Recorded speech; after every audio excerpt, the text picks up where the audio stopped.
Aujourd'hui, nous allons faire une petite vidéo pour mieux expliciter le terme console.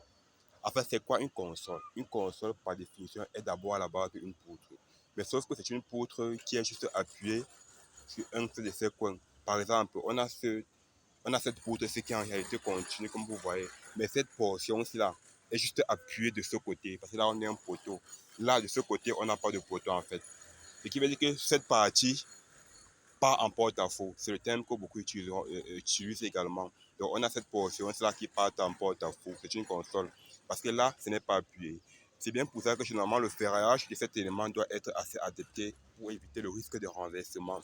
Parce que si on applique des charges énormes de ce côté, si le ferrage n'est pas adapté, cette portion aura tendance à s'affaisser vers le bas, à se renverser vers le bas. Tandis que cette partie aura tendance à se tirer vers le haut. Donc, c'est un peu, un peu comme on dit le terme, le contre-effort en fait. Donc, cette partie aura tendance à se comprimer, tandis que cette portion aura tendance à s'élever. Et comme vous savez qu'en béton armé, les armatures sont plus renforcées du côté de la partie qui subit beaucoup plus les efforts de traction. C'est pour ça que vous allez voir de ce côté, c'est là. Bon, c'est vrai que la poutre a coulé, mais de cette partie-là, les armatures ont été renforcées. Vous allez voir, les armatures sont doublées, doublées, doublées. Il y a eu recouvrement. Les armatures ont été doublées, doublées, doublées, doublées partout. Vous voyez là. Tout ça pour jouer le rôle des contre-efforts. C'est sous-entend que peu importe la charge que je vais appliquer étant là, en fait, cette partie aura tendance à jouer le rôle de contre-effort pour récupérer ces charges de ce côté-là, en fait.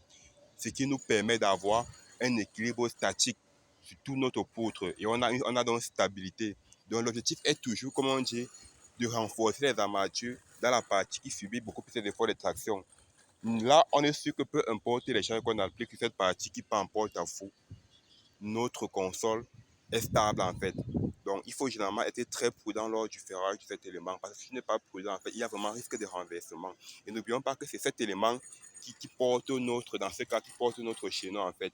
Si déjà lui-même n'est pas stable, notre chaînon ne sera être stable. Et notre chaînon, puisque notre chaînon s'appuie exclusivement sur nos consoles. Si le console n'est pas vraiment bien ferraillé, alors le renversement de notre chaînon est inévitable et on peut déduire les conséquences.